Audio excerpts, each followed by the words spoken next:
Seluruh keluarga pergi berlibur ke Jepang selama 6 hari.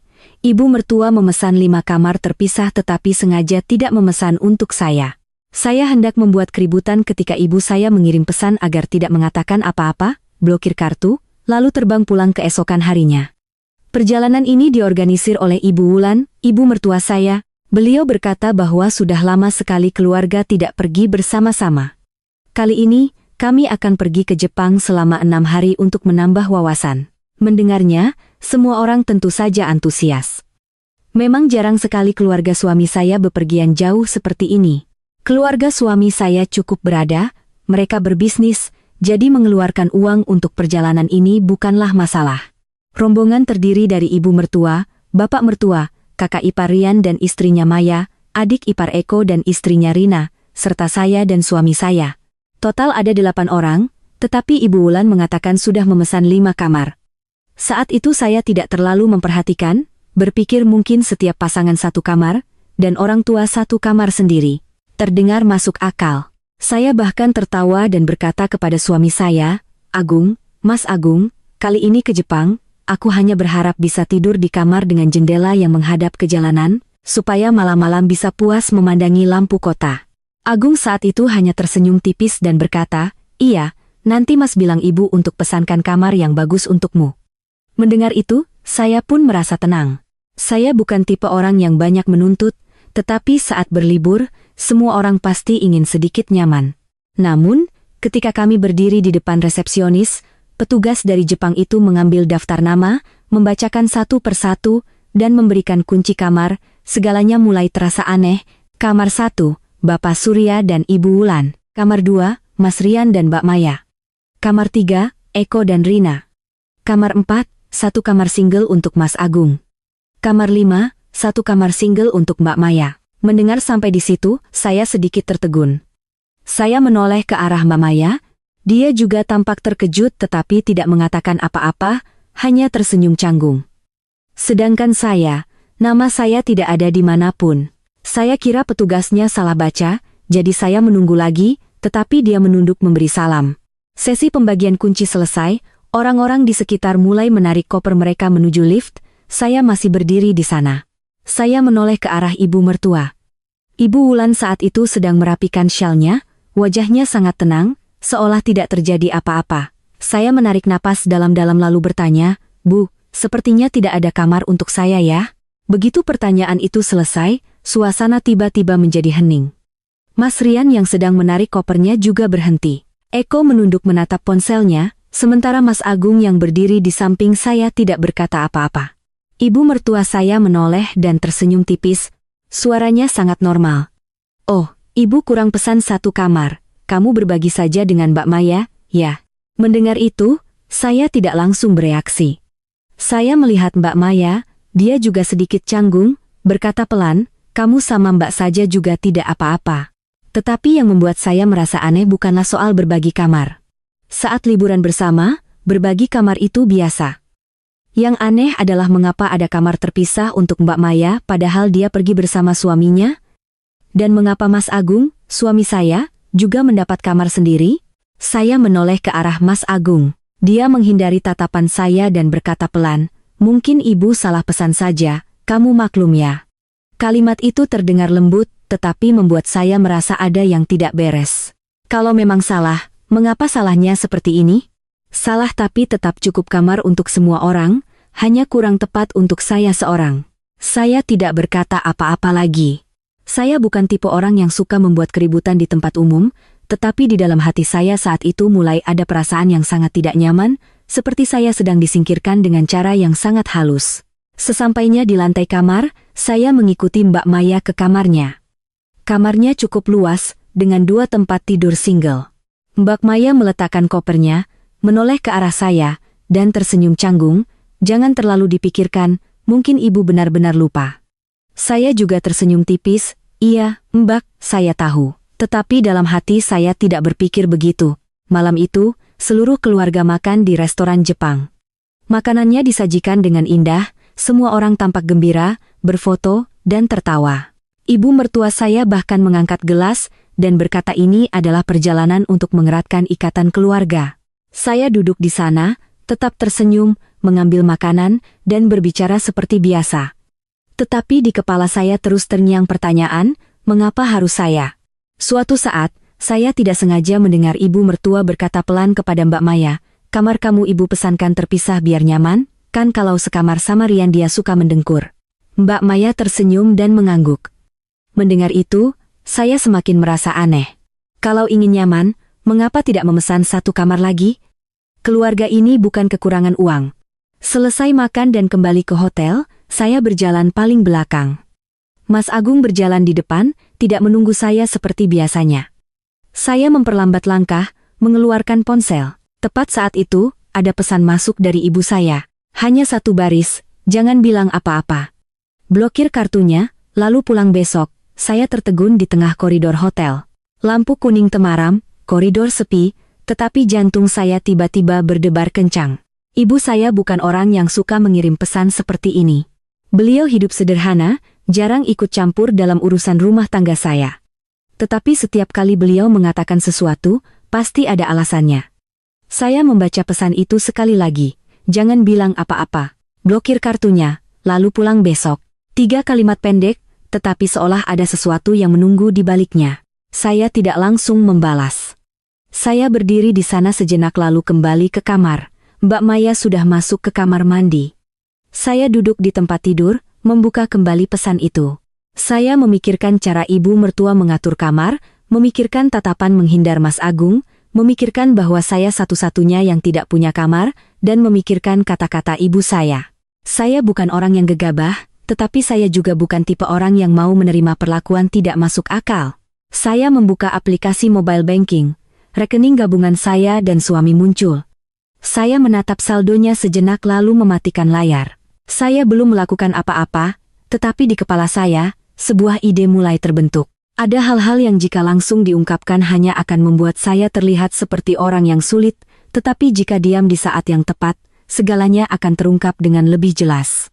Malam itu, saya berbaring di tempat tidur, mendengarkan suara air dari kamar mandi, mendengarkan suara kendaraan di jalanan Jepang yang melaju teratur. Saya tidak langsung tidur, saya hanya berpikir, dan saya tahu, besok pagi segalanya tidak akan sama lagi. Keesokan paginya, saya bangun sedikit lebih awal dari biasanya, bukan karena tidur nyenyak, tetapi karena pikiran saya terus dipenuhi oleh kejadian semalam. Perasaan disisihkan dengan cara yang sangat halus itu, tidak ribut, tetapi terus membara. Mbak Maya masih tidur. Saya keluar ke koridor dengan pelan, berdiri memandangi jendela kaca besar. Langit Jepang di pagi hari sangat jernih, jalanan bersih, orang-orang berlalu lalang dengan rapi dan teratur. Melihat pemandangan itu, seharusnya saya merasa tenang, tetapi hati saya justru terasa berat. Saya mengeluarkan ponsel, membuka kembali pesan dari ibu, jangan bilang apa-apa. Blokir kartunya, lalu pulang besok, saya tidak terburu-buru melakukannya. Saya tahu ibu saya tidak pernah berbicara tanpa dasar, tetapi saya juga bukan tipe orang yang bertindak tanpa memahami situasinya. Saya perlu tahu apa yang sebenarnya terjadi. Saya kembali ke kamar. Mbak Maya sudah bangun, sedang mengikat rambut. Melihat saya, dia tersenyum. "Kamu bangun pagi sekali." "Sayang Ho, di Jepang tidurnya sebentar." Saya tersenyum tipis. "Iya, Mbak, sudah biasa. Di rumah juga sering bangun pagi." Dia menatap saya sejenak lalu berkata pelan, "Soal kamar kemarin, jangan dimasukkan ke hati ya." Saya duduk di tempat tidur, menatapnya. "Saya tidak terlalu memikirkannya, Mbak. Hanya saja saya merasa sedikit aneh." Mbak Maya menghela napas pelan lalu merendahkan suaranya, "Jujur saja, Mbak juga merasa aneh. Tapi kalau ibu sudah bilang begitu, kita juga sulit untuk membantah." Kalimat itu terdengar sangat familiar. Di keluarga ini, apapun yang dikatakan ibu mertua saya selalu benar, bukan karena beliau otoriter, tetapi karena semua orang sudah terbiasa untuk menuruti perkataannya. Saya mengangguk tanpa bertanya lebih lanjut. Ada hal-hal yang jika terlalu banyak ditanyakan juga tidak akan ada jawabannya. Saat sarapan, seluruh keluarga sudah berkumpul. Ibu mertua sedang memesan makanan tambahan, bapak mertua duduk minum teh. Mas Rian sedang berbicara tentang pekerjaan di telepon, sementara Eko makan sambil melihat-lihat ponselnya. Mas Agung melihat saya dan berkata, "Kamu mau makan apa? Di sini ada roti panggang sama telur." Saya mengangguk. "Mas pesankan saja." Suara saya biasa saja, tidak ada yang berbeda, tetapi saya melihat Mas Agung sedikit tertegun, seolah sedang mengamati reaksi saya. Ibu mertua menoleh dan tersenyum. Kamu tidurnya nyenyak? Sekamar sama Mbak Maya pasti nyaman juga. Saya menjawab pelan, iya, Bu, cukup nyaman. Beliau mengangguk lalu kembali berbicara dengan yang lain, seolah masalah itu sudah selesai. Tetapi saya memperhatikan satu hal kecil. Mas Agung masih belum mengatakan apa-apa tentang kamar, tidak menjelaskan, tidak bertanya lagi pada ibunya, tidak ada reaksi apapun. Seorang suami yang normal, jika melihat istrinya tidak mendapat kamar sendiri dalam perjalanan seperti ini, setidaknya akan bertanya satu kali. Tapi dia tidak. Keheningan itu justru membuat saya lebih tidak nyaman daripada tidak punya kamar. Selesai sarapan, seluruh keluarga pergi jalan-jalan. Hari ini adalah hari pertama, jadwalnya cukup ringan, hanya berjalan-jalan di sekitar lingkungan, mampir ke beberapa toko, lalu sorenya kembali untuk istirahat. Semua orang berjalan di depan, saya berjalan paling belakang. Bukan karena saya ingin memisahkan diri, tetapi karena saya ingin mengamati. Setelah berjalan beberapa saat, saya melihat Mbak Maya dan ibu mertua berjalan di depan, berbicara pelan. Saya tidak bisa mendengar semuanya, tetapi ada satu kalimat yang tertangkap telinga saya, "Kamu tenang saja, ibu sudah atur semuanya." Saya tidak tahu kalimat itu tentang apa, tetapi tiba-tiba saya merasa sedikit merinding. Siang harinya, keluarga mampir ke sebuah restoran kecil. Restoran Jepang dengan interior rendah, semua orang duduk berdekatan. Suasananya saat itu cukup menyenangkan. Eko bahkan melontarkan beberapa lelucon yang membuat semua orang tertawa. Saya juga ikut tertawa, tetapi di kepala saya masih merangkai semua kejadian. Tepat saat itu, ponsel saya bergetar, lagi-lagi dari ibu saya. Kali ini hanya satu kalimat, "Coba cek rekeningmu." Saya sedikit terkejut. Saya pura-pura izin keluar untuk menerima telepon, lalu membuka aplikasi mobile banking. Rekening gabungan kami berdua masih ada, tetapi saldonya telah berkurang cukup besar. Saya melihat riwayat transaksi dengan teliti. Sebuah transfer uang dalam jumlah besar dilakukan tadi malam. Penerimanya adalah rekening yang tidak saya kenal. Saya terdiam sejenak. Saya sama sekali tidak melakukan transaksi ini, saya kembali ke restoran, duduk seolah tidak terjadi apa-apa. Tetapi di kepala saya, semuanya mulai menjadi lebih jelas. Ini bukan tentang kamar, bukan tentang berbagi kamar, tetapi tentang uang. Saya melirik Mas Agung. Dia sedang berbicara dengan Eko, ekspresinya biasa saja. Saya bertanya pelan, "Mas, semalam Mas ada transfer uang?" Mas Agung sedikit tertegun lalu berkata, "Oh, iya, Mas transfer sedikit uang untuk teman." Saya mengangguk. "Berapa, Mas?" Dia tersenyum tipis. "Hanya beberapa puluh juta saja." "Kenapa kamu tanya?" Saya tidak berkata apa-apa lagi, tetapi saya tahu jumlahnya bukan beberapa puluh juta. Saya tidak langsung membongkarnya. Bukan karena saya takut, tetapi karena saya ingin tahu berapa banyak lagi hal yang disembunyikan. Sore itu, setelah kembali ke hotel, semua orang beristirahat. Saya duduk di kamar, memandangi jendela. Mbak Maya sedang berbaring, sesekali bertanya hal-hal sepele. Saya tetap menjawab seperti biasa, tetapi di kepala saya, sebuah keputusan telah dibuat. Saya membuka ponsel, masuk kembali ke rekening. Saya menekan bagian manajemen kartu. Jari saya berhenti beberapa detik, lalu saya menekan blokir kartu. Layar menampilkan notifikasi konfirmasi. Saya mengonfirmasinya. Sebuah tindakan yang sangat ringan, tetapi saya tahu, mulai dari detik ini, segalanya akan mulai berubah. Saya tidak memberitahu siapapun. Tidak bertanya, tidak menyalahkan, tidak membuat keributan. Saya hanya diam. Malam harinya, keluarga bersiap untuk makan di restoran yang lebih besar. Ibu mertua berkata hari ini akan mencoba makanan khas, jadi sudah memesan meja sebelumnya. Semua orang berganti pakaian, bersiap-siap dengan gembira. Mas Agung berdiri di depan cermin merapikan kemejanya, menoleh ke saya dan berkata, "Kamu sudah siap?" Saya mengangguk. "Sudah, Mas." Dia menatap saya sejenak lalu bertanya, "Hari ini kamu kelihatannya lebih diam dari biasanya." Saya tersenyum tipis. "Lagi liburan. Kalau banyak bicara nanti capek. Aku simpan tenaga buat makan." Dia ikut tersenyum tanpa bertanya lebih lanjut. Tapi saya tahu, dia mulai merasakan ada sesuatu yang berbeda. Di restoran, semuanya masih berjalan normal. Makanan lezat, Suasana menyenangkan. Hingga saatnya membayar, Mas Agung mengeluarkan dompet dan memberikan kartunya kepada pelayan. Pelayan menggesek kartu, beberapa saat kemudian mereka kembali dan mengatakan sesuatu dalam campuran bahasa Inggris dan Jepang, tetapi intinya adalah kartu tidak bisa digunakan. Mas Agung sedikit terkejut, mengambil kembali kartunya. Coba lagi. Tetap tidak bisa. Dia menoleh ke arah saya. Saya balas menatapnya dengan sangat tenang. Tidak ada yang berbicara, tetapi saya tahu, mulai dari momen itu, segalanya mulai di luar kendali mereka, dan saya masih belum mengucapkan sepatah kata pun. Suasana di meja makan saat itu masih ramai, tetapi hanya dalam beberapa detik setelah pelayan menunduk dan berkata kartu tidak bisa digunakan untuk pembayaran, semuanya tiba-tiba terhenti. Mas Agung mengambil kembali kartunya, memeriksanya seolah-olah ingin memastikan tidak salah ambil. Dia memberikannya lagi kepada pelayan, berusaha menjaga suaranya tetap normal. Mbak, tolong coba sekali lagi. Pelayan itu mengangguk, menerima kartu dan pergi ke kasir. Saya duduk di seberangnya menatap Mas Agung. Wajahnya tidak panik, tetapi ada sedikit kekesalan, seolah-olah hal ini seharusnya tidak terjadi.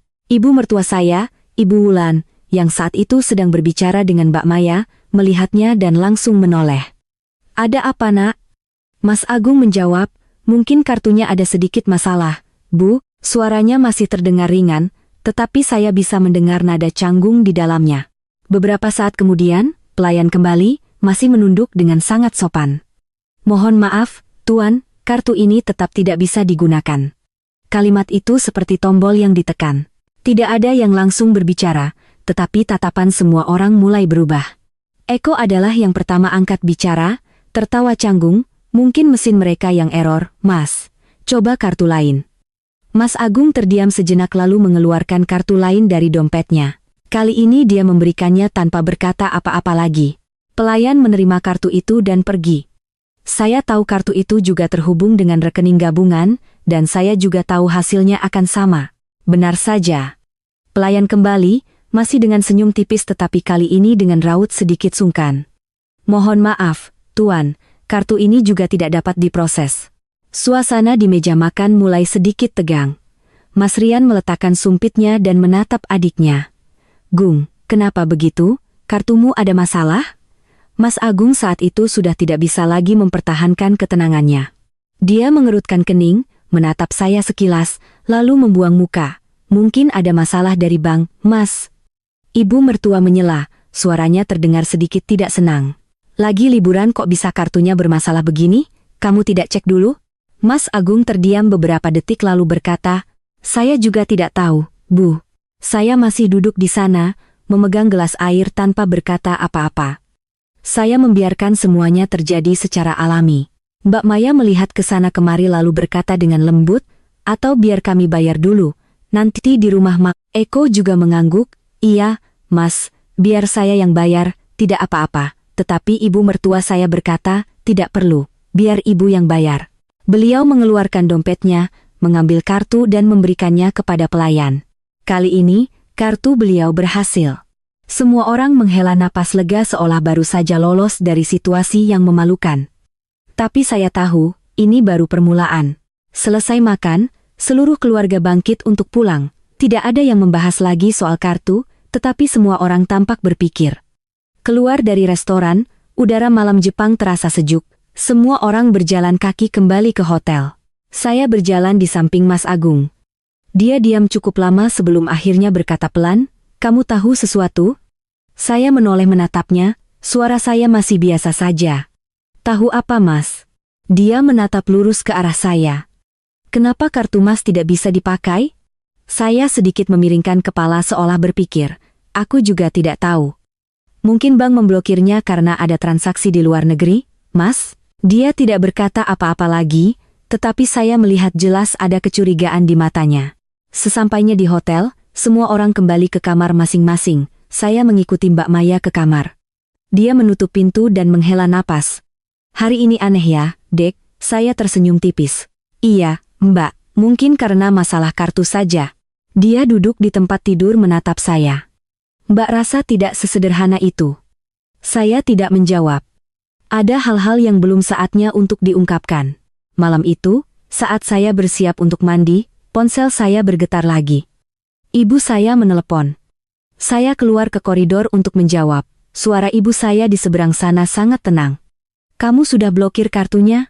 Saya menjawab, sudah, Bu. Ibu saya terdiam beberapa detik lalu bertanya, mereka sudah bereaksi?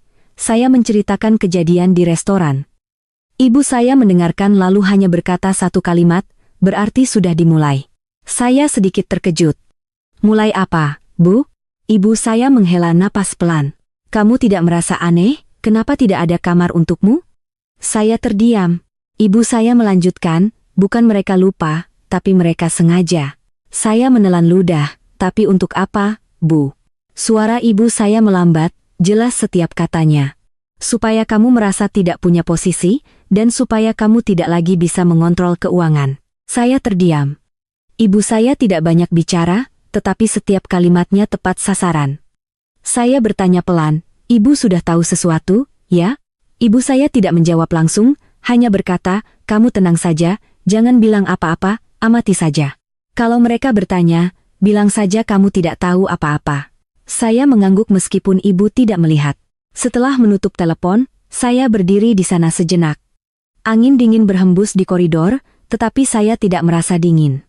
Di kepala saya, semuanya mulai tersusun. Soal kamar, soal uang, soal Mas Agung yang mentransfer uang, dan keheningan semua orang. Saya kembali ke kamar seolah tidak terjadi apa-apa, tetapi saya tahu, saya tidak lagi menjadi pihak yang pasif. Keesokan paginya, begitu saya melangkah keluar kamar, saya melihat ibu mertua berdiri di koridor. Beliau menatap saya, suaranya lembut tetapi ada sesuatu yang berbeda. Ikut ke kamar ibu sebentar. Saya mengangguk. Baik Bu, saya mengikutinya. Di dalam kamar, bapak mertua juga ada, sedang duduk minum teh. Mas Agung berdiri di dekat jendela, membelakangi kami. Suasana di dalam kamar tidak seperti pagi hari yang biasa. Saya mengerti, mereka sudah memulai. Begitu saya masuk ke kamar, ibu mertua saya menutup pintu dengan sangat pelan. Tetapi cara beliau menutup pintu membuat saya mengerti bahwa ini bukan percakapan biasa. Bapak mertua saya, Bapak Surya, masih duduk di meja teh, memegang cangkir teh tetapi tidak meminumnya. Pandangannya tertuju ke meja, tidak menatap saya. Sementara Mas Agung berdiri di dekat jendela, membelakangi kami, kedua tangan di saku celana, bahunya sedikit kaku. Saya berdiri di tengah ruangan, tidak langsung duduk. Saya menunggu. Ibu mertua saya menoleh, menatap lurus ke arah saya, suaranya tidak keras tetapi jelas, duduklah. Saya mengangguk, menarik kursi dan duduk di hadapannya. Keheningan berlangsung beberapa detik sebelum beliau langsung bertanya, kartu Agung, kamu yang blokir, kan? Pertanyaan itu tidak berbelit-belit, tidak menyelidik. Beliau bertanya seolah sudah tahu jawabannya. Saya menatapnya tanpa menghindar. Iya, Bu, saya yang blokir. Suasana di ruangan terasa sedikit lebih berat. Mas Agung berbalik menatap saya, tatapannya bukan lagi curiga, melainkan kepastian. Ibu mertua saya meletakkan tangannya di atas meja, suaranya melambat. Kenapa kamu melakukan itu? Saya tidak langsung menjawab. Saya menatap satu persatu dari mereka. Bapak mertua masih diam. Mas Agung menatap saya, menunggu. Ibu mertua mempertahankan tatapannya. Saya berkata pelan, saya ingin bertanya dulu, kenapa tidak ada kamar untuk saya? Satu pertanyaan, tetapi kali ini saya tidak bertanya di lobi, tidak di depan semua orang. Saya bertanya di sini, di tempat di mana tidak ada yang bisa menghindar. Ibu mertua saya sedikit mengerutkan kening lalu berkata, Ibu sudah bilang, Ibu kurang pesan. Saya mengangguk. Iya Bu. Kalau memang kurang, kenapa kurangnya hanya untuk saya seorang? Beliau tidak langsung menjawab. Saya melanjutkan, suara saya masih datar. Mas Agung dapat kamar sendiri, Mbak Maya juga dapat kamar sendiri. Padahal mereka berdua punya pasangan yang ikut, sementara saya tidak punya kamar. Mas Agung membuka mulut hendak mengatakan sesuatu, tetapi kemudian diam lagi. Saya menoleh padanya. Mas bilang Ibu salah pesan, tapi kalau salah, kenapa salahnya dengan cara seperti ini? Tidak ada yang menjawab. Saya menarik napas lalu melanjutkan. Saya bukan orang yang sulit, berbagi kamar atau bagaimanapun tidak masalah. Tapi saya perlu tahu posisi saya di keluarga ini. Begitu kalimat itu selesai, bapak mertua saya meletakkan cangkir tehnya, menimbulkan suara yang sangat pelan. Beliau untuk pertama kalinya angkat bicara, maksudmu apa? Saya menoleh padanya, suara saya tetap sopan. Maaf, Pak, saya hanya ingin mengerti. Jika saya adalah bagian dari keluarga, setidaknya saya harus diperlakukan seperti yang lain. Ibu mertua saya saat ini sedikit berubah raut wajahnya. Beliau berkata, "Kamu terlalu banyak berpikir." Saya menggeleng pelan, "Tidak, Bu. Saya hanya melihat apa yang sudah terjadi." Saya berhenti sejenak lalu melanjutkan, "Dan ini bukan hanya soal kamar." Mas Agung menatap saya, tatapannya menegang. "Maksudmu apa?" Saya menoleh padanya. "Transfer uang semalam, itu untuk siapa?" Dia terdiam. Ibu mertua menatap Mas Agung lalu kembali menatap saya. Saya membuka ponsel dan menunjukkannya di hadapan mereka. "Ini transaksinya. Bukan beberapa puluh juta seperti yang Mas bilang, tapi jumlah yang besar." Mas Agung melangkah mendekat, melihat layar ponsel, wajahnya seketika berubah. Saya melanjutkan, "Uang ini adalah uang gabungan kita berdua, tapi Mas mentransfernya tanpa memberitahu saya." Mas Agung menghela napas berat. Mas ada perlu?" Saya mengangguk. "Perlu apa sampai harus menyembunyikannya dariku?" Dia tidak menjawab. Ibu mertua menyela, suaranya terdengar lebih tegas. "Masalah uang di rumah, kalian selesaikan sendiri, tidak perlu dibesar-besarkan." Saya menoleh padanya, "Iya, Bu, kalau ini hanya masalah uang, saya tidak akan membicarakannya di sini." Saya berhenti sejenak lalu berkata perlahan, "Tetapi ketika masalah uang ini terjadi bersamaan dengan saya disingkirkan, maka saya terpaksa harus bicara." Suasana di ruangan saat itu tidak lagi ringan. Bapak mertua saya menghela napas lalu berkata, "Kamu pikir semua ini saling berhubungan?" Saya menatapnya. "Iya, Pak, saya pikir begitu." Keheningan kembali menyelimuti. Lalu saya melanjutkan, kali ini suara saya tidak keras tetapi lebih jelas. "Saya tidak tahu semua ceritanya, tapi saya bisa merasakan ada sesuatu yang sedang terjadi yang tidak saya ketahui." Mas Agung memalingkan wajahnya. Ibu mertua saya mengepalkan tangannya di atas meja. Saya menatap lurus ke arahnya. "Kalau saya salah, Ibu bisa jelaskan. Saya akan minta maaf." Beliau menatap saya, tatapannya lebih dalam. Beberapa saat kemudian, beliau berkata, "Kamu pikir Ibu sengaja melakukan ini untuk menekanmu?" Saya tidak menjawab secara langsung, hanya berkata, "Saya tidak berani berpikir begitu, tapi saya perlu tahu kebenarannya." Bapak mertua saya saat itu angkat bicara, "Wulan, lebih baik jelaskan saja pada anak itu." Ibu mertua saya menoleh padanya, tatapannya sedikit tidak senang. "Bapak mau bilang apa?" Bapak Surya menghela napas, "Masalah ini cepat atau lambat harus dibicarakan." Saya duduk di sana, jantung saya berdebar lebih pelan. Saya tahu saya sedang menyentuh sesuatu yang penting. Mas Agung berbalik menatap bapak mertua. "Pak," tapi Bapak Surya mengangkat tangan, memberi isyarat agar dia diam. Beliau menatap saya, suaranya berat, "Kamu tahu apa yang sedang disiapkan keluarga kita?" Saya menggeleng. "Tidak, Pak, saya tidak tahu." Beliau berkata, "Orang tua sedang berencana untuk mengalihkan sebagian aset kepada anak-anak." Saya sedikit terkejut tetapi tidak berkata apa-apa.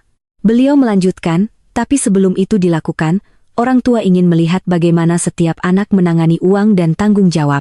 Saya menatapnya lalu menoleh ke ibu mertua. Ibu mertua saya tidak menyangkal. Saya bertanya, "Jadi, masalah kamar itu untuk menguji saya?" Beliau tidak langsung menjawab. Saya melanjutkan, "Dan masalah uang itu juga bagian dari tes?" Mas Agung saat ini angkat bicara, suaranya pelan, "Itu, aku hanya ingin mencoba sedikit." Saya menoleh padanya, "Mencoba apa?" Dia menatap saya dengan sedikit canggung. "Aku ingin lihat, kalau aku tidak bilang, apa kamu akan sadar?" Saya tersenyum tipis, senyum yang bukan karena senang. "Jadi, aku diuji oleh Mas, diuji juga oleh Ibu, dan aku satu-satunya yang tidak tahu sedang diuji." Tidak ada yang berkata apa-apa. Saya berdiri, bukan karena marah, tetapi karena saya sudah mengerti. Saya berkata perlahan, "Saya tidak takut diuji, tapi saya tidak suka ditempatkan dalam situasi di mana saya tidak dihormati." Saya menatap satu persatu dari mereka. Saya mengunci kartu bukan untuk membuat masalah, tapi untuk melindungi diri saya sendiri. Saya menoleh ke Mas Agung. Karena jika saya tidak melakukannya, maka saya akan terus menjadi orang yang dikesampingkan tanpa ada yang merasa itu sebuah masalah. Mas Agung terdiam. Ibu mertua saya menatap saya sangat lama, lalu beliau berkata dengan suara yang melambat, "Kamu pikir kamu benar sepenuhnya?" Saya menggeleng. Tidak, Bu. Saya juga bisa salah. Saya berhenti sejenak lalu menambahkan. Tapi setidaknya saya berani mengatakannya. Ruangan kembali hening. Tapi kali ini, keheningan itu tidak lagi sama seperti di awal. Bukan lagi penghindaran, melainkan sesuatu yang mulai berubah. Tidak ada yang berkata apa-apa lagi selama beberapa detik setelah ucapan saya, tetapi keheningan kali ini tidak seperti sebelumnya. Bukan lagi penghindaran, melainkan seolah-olah setiap orang sedang menimbang kembali di dalam benak mereka kemana arah pembicaraan ini. Saya masih berdiri di sana, tangan saya dengan ringan bertumpu pada sandaran kursi. Saya tidak pergi, juga tidak duduk kembali. Saya menunggu. Bapak mertua saya yang pertama kali angkat bicara. Bapak Surya menghela napas, suaranya kembali terdengar berat. Sudahlah, Wulan. Masalahnya sudah sampai di sini, jelaskan saja semuanya. Ibu mertua saya tidak langsung menjawab. Beliau menatap saya, tatapannya tidak lagi setajam tadi, tetapi juga tidak sepenuhnya melunak, sebuah tatapan yang sedang menilai kembali. Agung, yang berdiri di dekat jendela, masih belum berbalik, bahunya sedikit merosot. Akhirnya, ibu mertua saya angkat bicara. Baik, ibu akan bicara terus terang. Beliau duduk kembali di kursi, menyatukan kedua tangannya, suaranya perlahan, memang benar ibu yang mengaturnya, bukan salah pesan. Saya tidak terkejut, saya sudah menduganya sejak beliau tidak menyangkal. Beliau melanjutkan, keluarga kita sedang berencana membagikan sebagian aset, bukan semuanya, tetapi menyerahkannya secara bertahap kepada anak-anak untuk dikelola. Saya duduk kembali, tetap diam. Beliau menatap saya lalu menjelaskan lebih lanjut, ibu ingin melihat bagaimana setiap anak menangani situasi, tidak selamanya akan mulus. Kadang-kadang akan ada kekurangan, kerugian, ditempatkan di posisi sulit, baru akan terlihat cara hidup mereka. Saya mengangguk pelan. Iya Bu, beliau melanjutkan, soal kamar itu adalah bagian dari tes. Ibu ingin melihat bagaimana reaksimu ketika ditempatkan di urutan belakang. Saya bertanya kembali, suara saya masih tenang. Lalu bagaimana dengan uang? Kali ini Agung berbalik, melangkah sedikit lebih dekat. Dia berkata, suaranya terdengar sedikit bersalah. Soal uang itu inisiatifku sendiri, bukan ibu. Saya menatapnya. Dia melanjutkan, aku ingin melihat apakah kamu memperhatikan, apakah kamu memeriksa, atau hanya percaya begitu saja dan membiarkannya. Saya tersenyum tipis. Jadi, saya diuji dari dua sisi. Dia tidak berkata apa-apa lagi. Bapak mertua menyela, cara kita salah. Urusan suami istri dibawa-bawa untuk tes seperti itu tidak baik. Agung menunduk, saya tahu. Ibu mertua saya menatap Agung lalu beralih ke saya. Tapi kamu juga sudah lihat, kan? Di keluarga ini tidak semua orang sama. Setiap orang punya sifat dan cara penanganan yang berbeda. Saya mengangguk. Iya, Bu. Beliau melanjutkan, suaranya sedikit lebih lembut. Kamu tidak membuat keributan, kamu tidak bertengkar. Kamu memilih diam, tetapi bukan diam pasrah. Saya tidak berkata apa-apa. Beliau menatap saya, kali ini ada sesuatu yang berbeda di matanya. Kamu memblokir kartu. Saya menjawab, iya, Bu. Beliau bertanya, kamu tidak takut itu akan membuat situasi semakin tegang? Saya berpikir sejenak lalu berkata, saya memikirkannya, Bu. Tapi jika saya tidak melakukan apa-apa, segalanya akan terus seperti itu.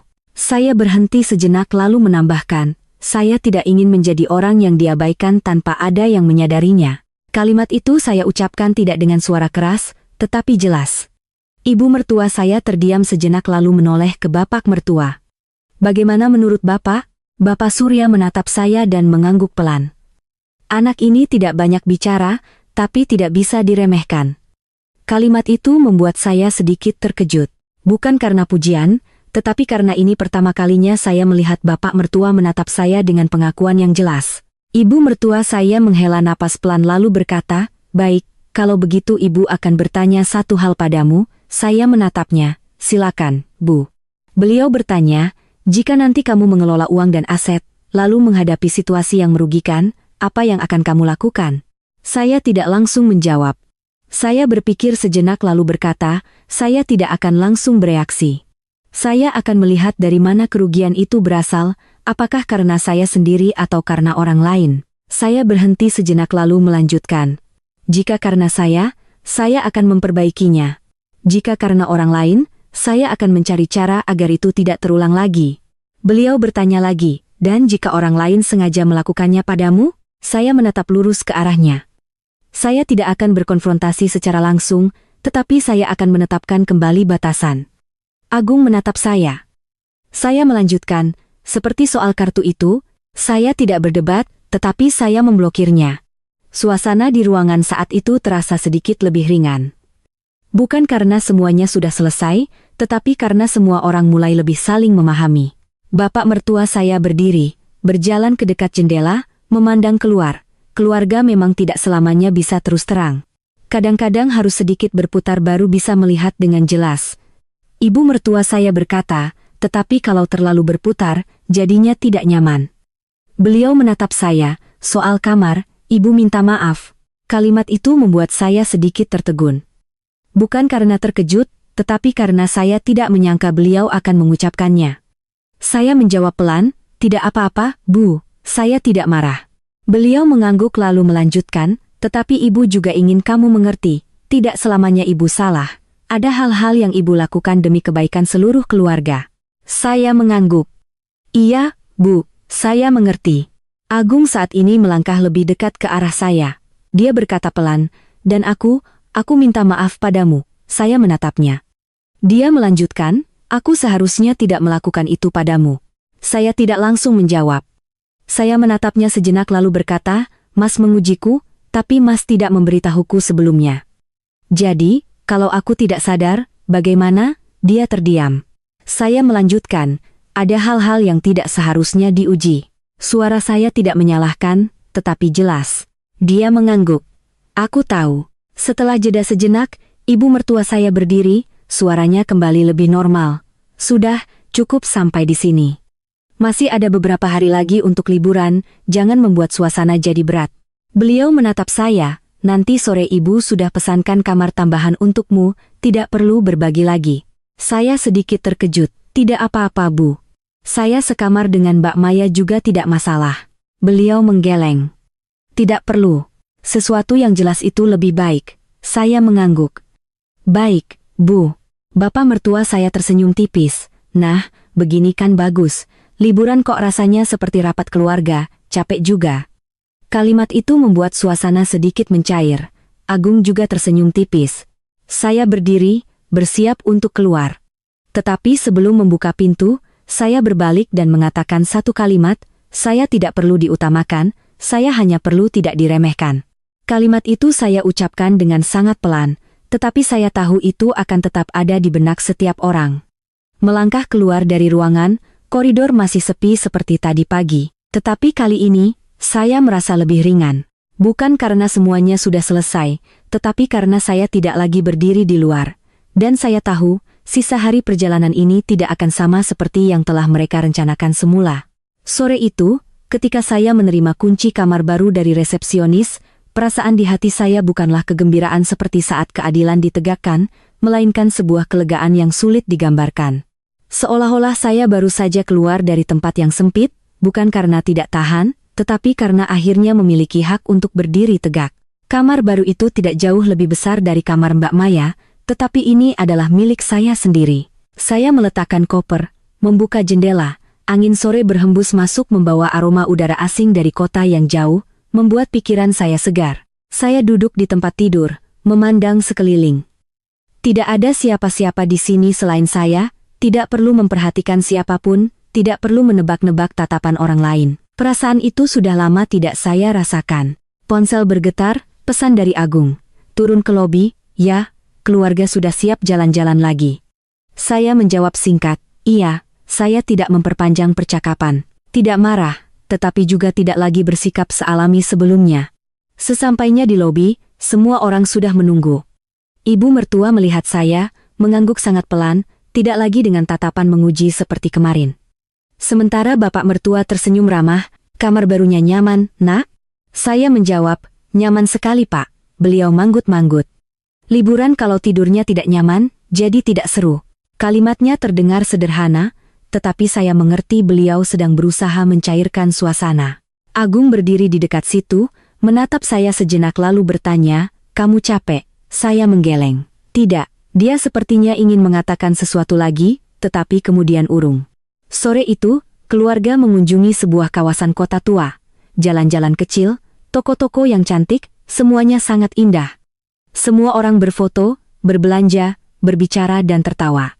Saya juga ikut berjalan, tetap tersenyum, tetap mengobrol, tetapi di dalam hati saya sudah berbeda. Saya tidak lagi berusaha untuk berbaur seperti sebelumnya. Saya tetap di sana, tetapi saya menjaga ruang untuk diri saya sendiri. Saat sedang berjalan, Eko menoleh ke saya dan tersenyum. "Mbak Ipar hari ini kelihatannya beda, ya?" Saya bertanya balik, "Beda apanya?" Dia tersenyum. "Lebih percaya diri, kemarin kelihatannya diam, hari ini lebih cerah." Saya tersenyum tipis, mungkin karena cukup tidur. Eko tertawa keras, "Betul, punya kamar sendiri memang beda." Leluconnya membuat bebeh, tetapi saya perhatikan, ibu mertua saya tidak tertawa. Beliau hanya berdiri di sana, memandangi semua orang, lalu berbalik. Malam itu, keluarga pulang sedikit lebih awal. Semua orang memutuskan untuk membeli makanan dan makan di hotel agar lebih santai. Di ruang makan kecil hotel, seluruh keluarga duduk melingkar. Tidak ada meja perjamuan besar, tidak ada pelayan, hanya kotak-kotak makanan dan obrolan biasa. Justru di saat-saat seperti inilah, sifat asli seseorang lebih mudah terlihat. Mas Rian membuka percakapan. "Perjalanan kali ini seru, ya? Sudah lama tidak kumpul lengkap begini." Mbak Maya mengangguk. "Iya, ramai-ramai jadi lebih terasa suasananya." Eko menyela. "Untungnya masalah kemarin cepat selesai, kalau tidak, bisa tidak seru." Ucapannya membuat suasana sedikit canggung. Agung melirik Eko, "Makan saja, banyak omong." Eko tersenyum canggung. "Iya, Mas, cuma bercanda." Saya masih duduk di sana, makan perlahan tanpa berkata apa-apa. Beberapa saat kemudian, ibu mertua saya meletakkan sumpitnya dan berkata, "Ibu mau bicara sebentar." Semua orang terdiam. Beliau memandang berkeliling lalu berkata, "Soal kemarin, Ibu ada salahnya." Kalimat itu membuat saya sedikit terkejut lagi. Beliau bukan tipe orang yang mudah mengakui kesalahan di depan banyak orang. Beliau melanjutkan, "Ibu pikir cara itu akan membantu kalian semua menjadi lebih dewasa, tapi Ibu lupa, setiap orang punya cara pandang yang berbeda."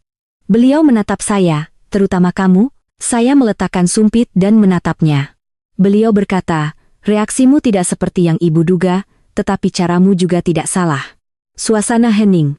Saya tidak tahu harus berkata apa, jadi saya hanya mengangguk pelan, "Iya Bu." Bapak mertua tersenyum, "Nah, kalau begini kan damai." "Bagus," Eko juga menyela. "Sudah, mulai besok kita jalan-jalan lagi yang seru, jangan ada tes-tesan lagi ya, Bu." Ucapannya membuat semua orang tertawa. Ibu mertua saya juga tersenyum tipis. "Iya, tidak ada tes lagi." Tetapi saya tahu, masalahnya tidak hanya berhenti di situ. Selesai makan, semua orang kembali ke kamar. Saya kembali ke kamar saya, menutup pintu, dan duduk di tempat tidur. Ponsel bergetar lagi. "Ibu saya." Saya mengangkat telepon. Suara ibu saya masih tenang. "Sudah baik-baik saja, Nak?" Saya menjawab, "Iya, Bu. Semuanya sudah dibicarakan." Ibu saya bertanya, "Mereka bilang apa?" Saya menceritakannya. Ibu saya terdiam sejenak lalu berkata, "Berarti tindakanmu benar." Saya tersenyum tipis, saya juga tidak yakin. Ibu saya berkata, "Tidak selamanya benar itu berarti menang, tapi setidaknya kamu tidak membiarkan dirimu diremehkan." Mendengarnya, hati saya terasa lebih tenang. Saya bertanya, "Bu, bagaimana Ibu tahu saya harus melakukan itu?" Ibu saya tertawa pelan di telepon. "Ibu tidak tahu semuanya, tapi Ibu tahu, kalau kamu terus diam, orang akan terbiasa dengan keheninganmu." Kalimat itu saya ingat sangat lama. Setelah menutup telepon, saya berbaring di tempat tidur, menatap langit-langit. Perjalanan ini bukan lagi perjalanan wisata biasa. Ini seperti cermin, setiap orang yang bercermin di dalamnya akan melihat diri mereka dengan lebih jelas, dan saya juga begitu. Saya bukan lagi orang yang hanya berusaha menyenangkan semua orang. Saya tetap sopan, tetap lembut, tetapi saya tahu saya punya batasan. Keesokan paginya, ketika saya melangkah keluar kamar, saya melihat Agung sedang menunggu di koridor. Dia menatap saya dengan sedikit ragu. "Mau sarapan bareng?" Saya menatapnya, sejenak, lalu saya mengangguk. "Iya, ayo." Dia tersenyum tipis. Kami berjalan bersama ke lift. Tidak banyak bicara, tetapi kali ini tidak ada lagi jarak seperti kemarin. Dan saya tahu, ada hal-hal yang setelah dibicarakan, meskipun tidak kembali seperti semula, akan berjalan ke arah yang berbeda. Arah yang lebih jelas. Pagi itu, untuk pertama kalinya sejak tiba di Jepang, saya dan Agung berjalan berdampingan tanpa merasa canggung. Bukan karena segalanya telah kembali seperti semula, tetapi karena kami berdua tahu di mana posisi kami sekarang. Pintu lift terbuka, kami masuk. Ruang kecil itu hanya berisi kami berdua, tetapi tidak ada lagi keheningan yang berat seperti sebelumnya. Agung berdiri di samping saya, tangan masih di saku celana, tetapi kali ini dia yang memulai percakapan. "Kamu tidur nyenyak?" Saya menjawab pelan. "Lumayan." Dia mengangguk. "Kamar baru pasti lebih nyaman." Saya menatap lurus ke depan. "Iya. Lebih tenang."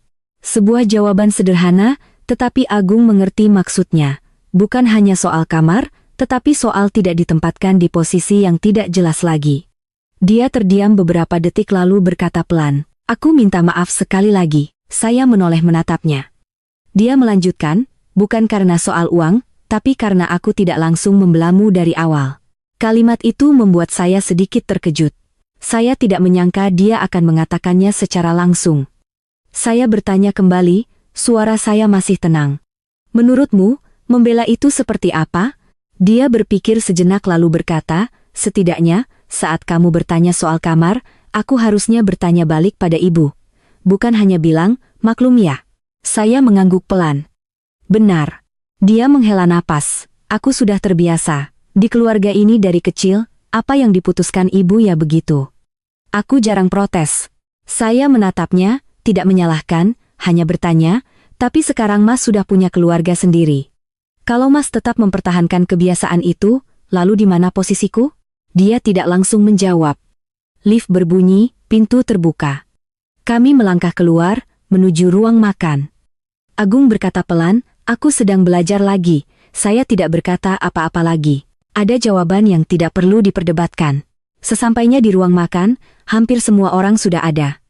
Ibu mertua saya sedang duduk di meja.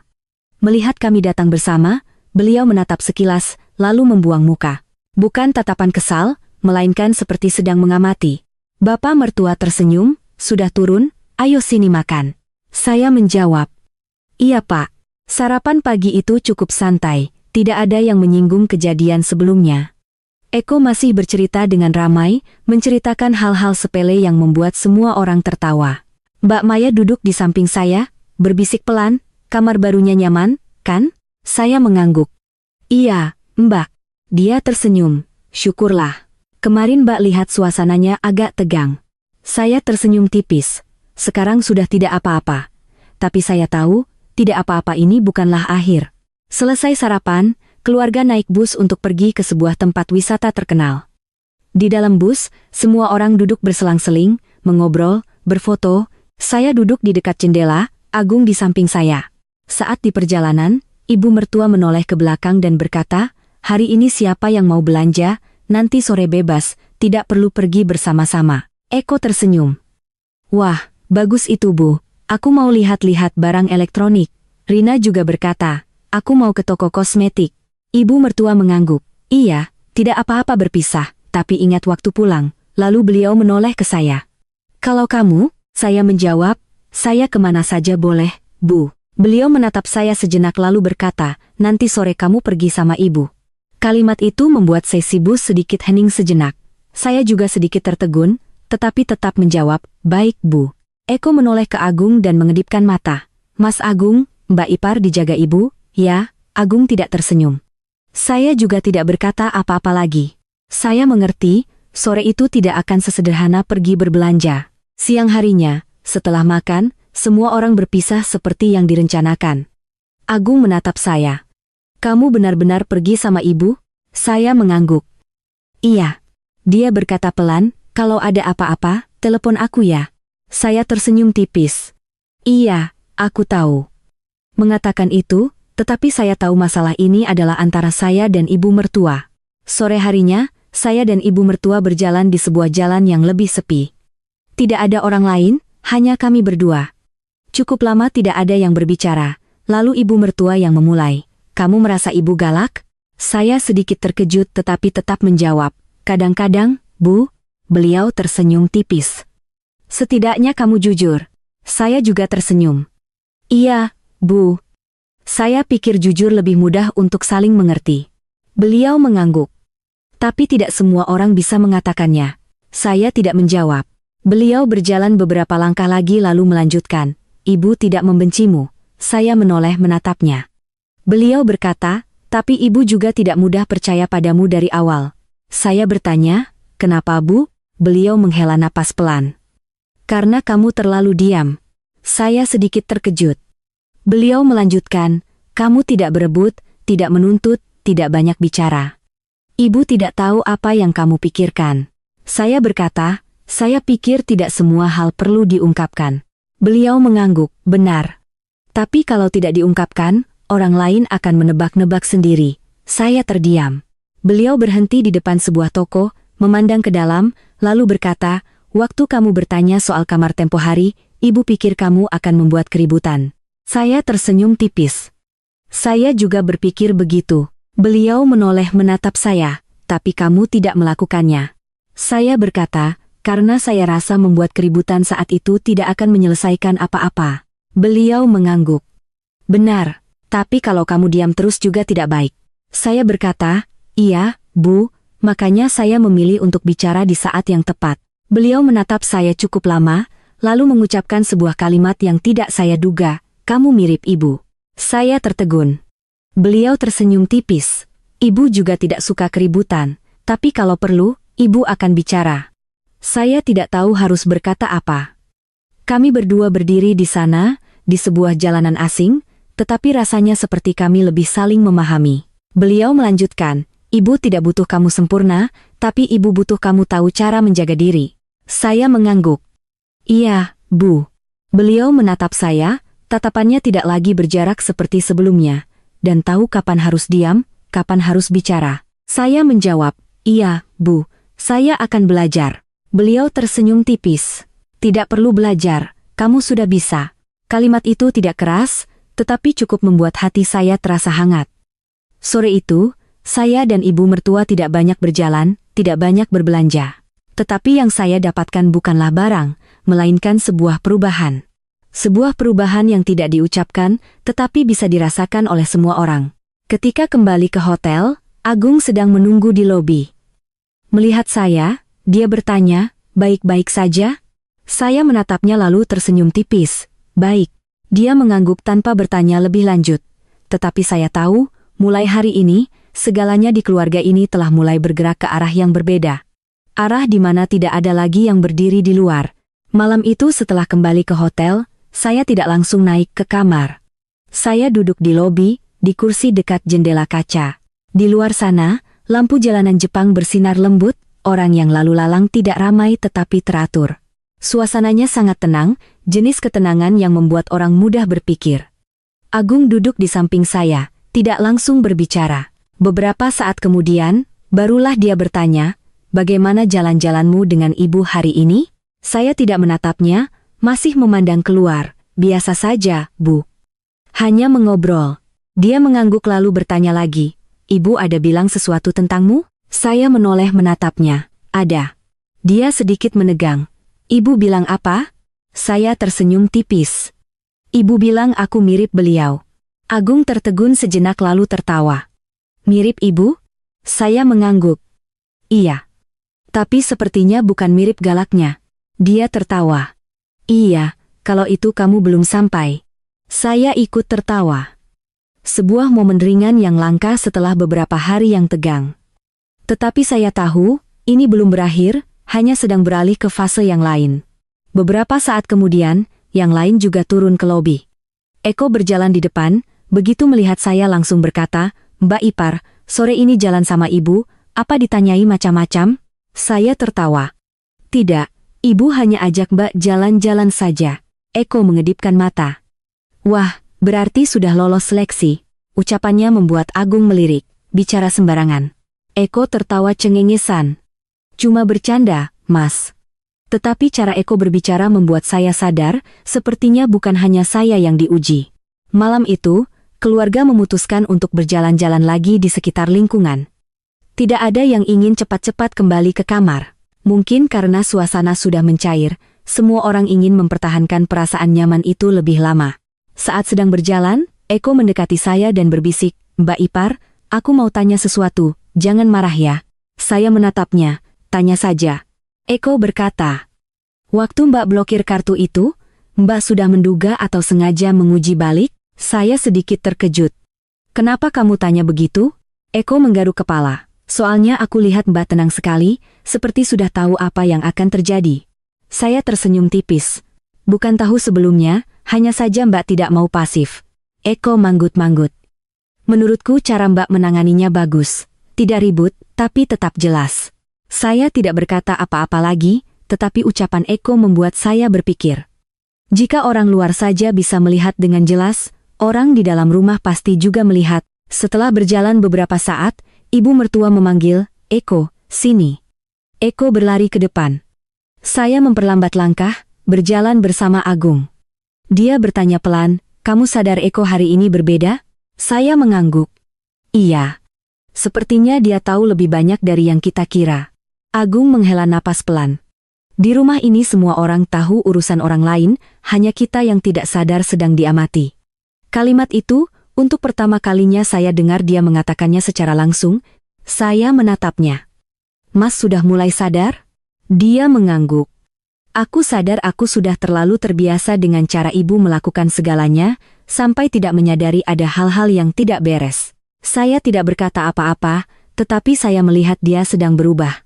Bukan perubahan besar, tetapi mulai melihat kembali. Malam itu, saat saya bersiap untuk istirahat, ponsel saya bergetar lagi. Kali ini bukan ibu saya, melainkan Mbak Maya. "Dek, bisa ke kamarku sebentar?" Saya sedikit terkejut tetapi tetap menjawab, "Iya, Mbak, aku ke sana." Saya mengetuk pintu kamarnya. Dia membuka pintu, menarik saya masuk, lalu menutupnya kembali. Suasana di dalam kamar sedikit berbeda. Tidak tegang, tetapi ada sesuatu yang lebih serius. Mbak Maya duduk, memberi isyarat agar saya duduk di hadapannya. Dia berkata pelan, "Mbak mau tanya satu hal, jawab jujur ya." Saya mengangguk, "Iya, Mbak."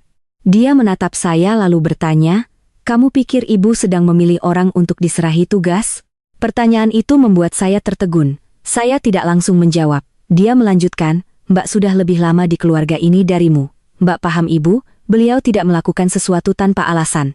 Saya bertanya balik, "Maksud Mbak, kejadian beberapa hari ini bukan hanya tes biasa?" Dia mengangguk.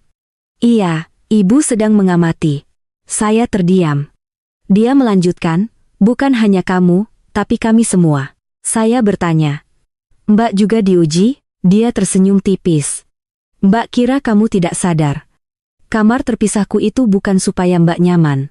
Saya sedikit terkejut. "Lalu untuk apa, Mbak?" Dia menghela napas pelan. "Untuk melihat apakah Mbak tahu cara menjaga jarak dengan Mas Rian. Untuk melihat apakah Mbak mengambil keputusan sendiri." Saya menatapnya, mulai mengerti. Dia melanjutkan, "Lalu Eko?" Ibu memberinya uang terpisah untuk melihat bagaimana dia membelanjakannya. Saya bertanya, "Kalau Mas Agung?" Dia menatap saya. "Sepertinya kamu sudah mengerti." Saya mengangguk. Dia berkata, "Dan kamu? Ibu mengujimu untuk melihat apakah kamu berani menjaga dirimu." Saya duduk diam. Semuanya mulai menjadi lebih jelas. Bukan hanya satu kejadian, tetapi sebuah cara pandang. Mbak Maya menatap saya, berkata pelan, "Mbak tidak tahu siapa yang akan dipilih ibu, tapi Mbak tahu, ibu tidak akan memilih yang paling pintar. Ibu memilih orang yang tahu cara menjaga yang benar." Saya bertanya, "Yang benar itu apa, Mbak?" Dia tersenyum. "Tidak melupakan siapa diri kita demi keuntungan." Kalimat itu sederhana tetapi sangat nyata. Saya bertanya lagi, "Menurut Mbak, apa aku bisa melakukannya?" Dia menatap saya sejenak lalu berkata, "Kamu sudah melakukannya." Saya tidak berkata apa-apa, tetapi di dalam hati saya ada perasaan yang sangat jelas. Bukan tekanan, melainkan tanggung jawab. Saya berdiri, bersiap kembali ke kamar. Sebelum keluar, Mbak Maya menambahkan satu kalimat, "Sisa hari ini akan ada lebih banyak hal." Saya berbalik. "Hal apa, Mbak?" Dia tersenyum tipis. "Mbak tidak tahu semuanya, tapi ibu tidak akan berhenti di sini." Saya mengangguk. Keluar dari kamar, koridor masih sepi seperti biasa. Tetapi kali ini, Saya tidak lagi merasa ditempatkan di posisi pasif. Saya tahu di mana saya berada, dan saya juga tahu saya tidak akan membiarkan diri saya terbawa arus tanpa memahami situasinya.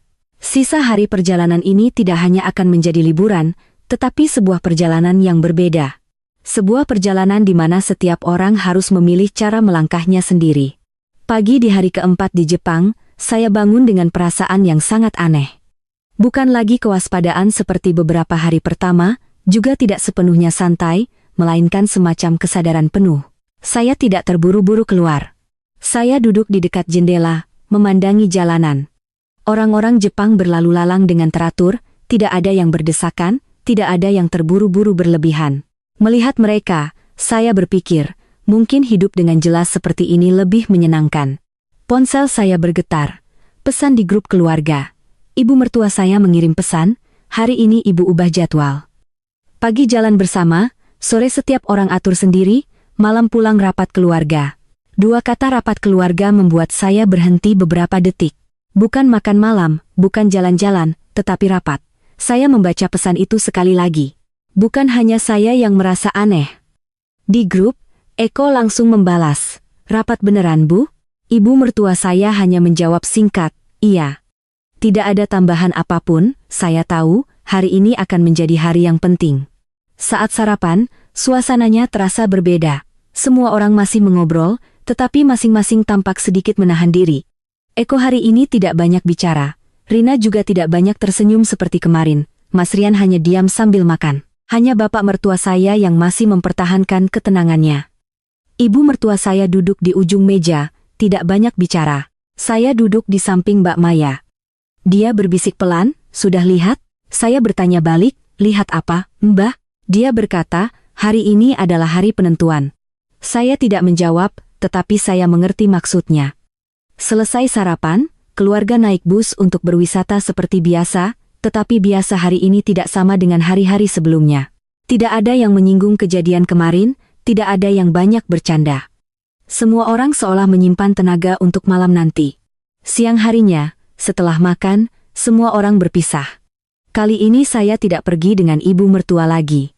Beliau hanya berkata, "Sore ini kamu mau kemana saja boleh, tapi ingat pulang tepat waktu." Saya mengangguk. "Iya, Bu." Agung bertanya pada saya. "Kamu mau kemana?" Saya berpikir sejenak lalu berkata, "Aku mau jalan-jalan saja." Dia mengangguk.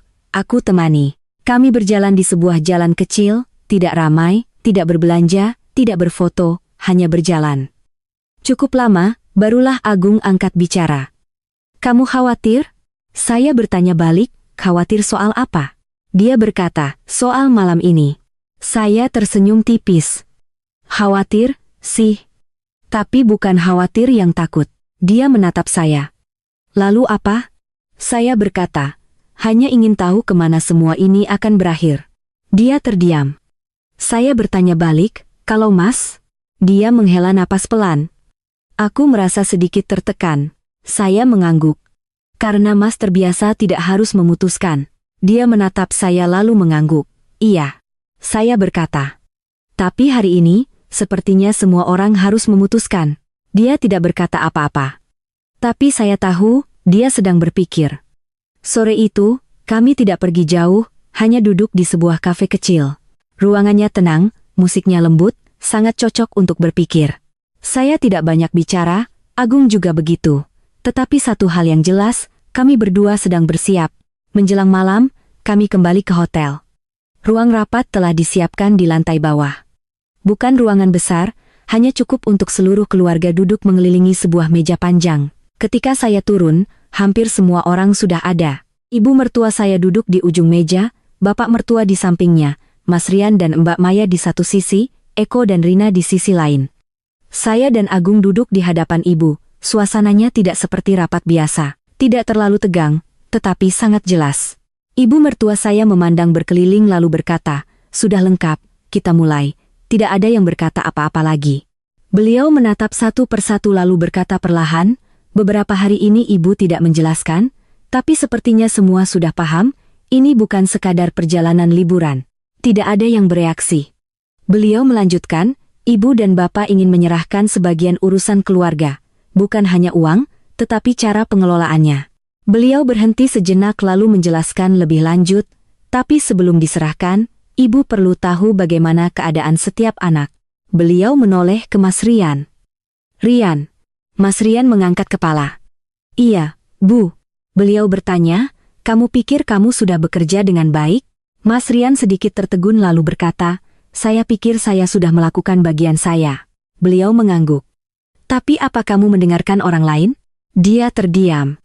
Beliau tidak bertanya lebih lanjut, beliau beralih ke Eko. Eko duduk tegak, iya Bu. Beliau bertanya, uang yang ibu berikan, bagaimana kamu membelanjakannya? Eko menggaruk kepala. Iya, Bu, saya ada catatannya. Beliau bertanya lagi, kamu paling banyak belanja untuk siapa? Eko menunduk. Untuk diri saya sendiri, Bu. Beliau mengangguk tanpa berkata apa-apa lagi. Lalu beliau beralih ke Agung.